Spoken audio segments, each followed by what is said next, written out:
Hi guys, ఇవాళ నేను గోరింటాకు పెట్టుకుంటున్నాను. నాకు గోరింటాకు అంటే చాలా ఇష్టం గైస్. మా అత్తమ్మ మా కోసం గోరింటాకు రుబ్బిచ్చేశారు. నేను ఇంకా ఆలస్యం చేయకుండా పెట్టేసుకుంటున్నాను.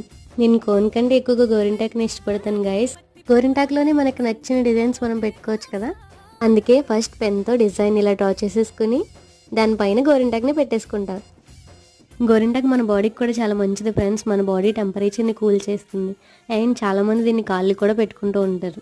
నేను ముందు పెట్టుకున్న గోరింటాకు డిజైన్స్ని అయితే మీకు చూపించేస్తున్నాను ఫ్రెండ్స్. నచ్చితే స్క్రీన్ షాట్ తీసి మీరు కూడా ట్రై చేసేయండి. మీకు కూడా నా అలాగే గోరింటాకు ఇష్టమా గైస్? అయితే మన వీడియోని లైక్ చేసి మీలో ఎంతమందికి గోరింటాకు అంటే ఇష్టమో కమెంట్ చేసేయండి. సో మీరు కూడా అప్పుడప్పుడు ఇంట్లో ఏమైనా ఫెస్టివల్స్ ఉంటే గోరింటాకు పెట్టేసుకోండి. ఫంక్షన్స్కి ఎలాగో తప్పదు, కోనే కదా పెట్టుకుంటూ ఉంటాం. అప్పుడప్పుడు గోరింటాకు పెట్టుకుంటూ ఉంటే హెల్త్కి కూడా మంచిది. చూసారుగా ఫ్రెండ్స్, వీడియో కనుక మీకు నచ్చినట్టయితే మరిన్ని వీడియోస్ కోసం మన ఛానల్ని సబ్స్క్రైబ్ చేసేసుకోండి. సబ్స్క్రైబ్ చేసుకుని బెల్ ఐకాన్ని క్లిక్ చేయడం మాత్రం మర్చిపోకండి. Thank you for watching guys. Please do like, share.